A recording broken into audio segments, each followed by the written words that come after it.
You know that moment when you sit down to get stuff done.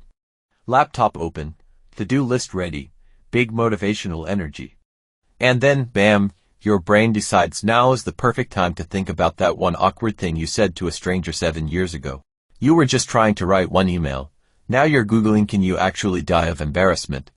And somehow you're on a YouTube video titled How to Apologize to Someone Who Forgot You Exist. This is where my inner critic shows up. Not gently, not politely, kick the door down energy. Just, wow, still procrastinating, huh, bold strategy. Or, remember when you said you'd start fresh this morning? That was adorable, like, who invited this guy? He's like that one coworker who doesn't do any work but always comments on yours. Except he lives in my head, rent-free, with snacks. So I try to work. I really do. But now he's doing color commentary. Oh, bold choice to check your email for the 5th time in 12 minutes. Wow, you've been typing for 3 hours and you've written one sentence. He claps when I delete it. At some point, I stop working and start having an actual conversation with him. Like, could you chill? And he's like, could you improve, touche? Eventually, it gets dramatic. He's like, you'll never succeed.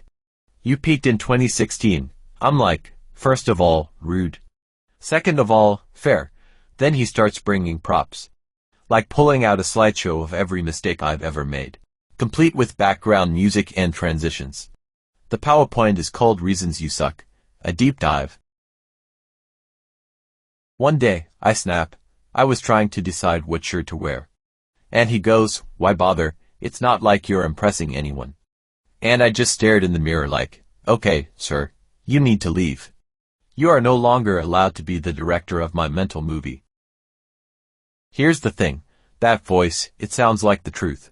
But really, it's just fear doing improv. And unfortunately, it thinks it's funny, but I don't have to listen to it. I can let it talk, then give it a little golf clap.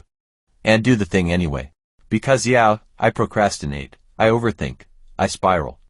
But I also show up, eventually, usually with snacks, and honestly, that counts.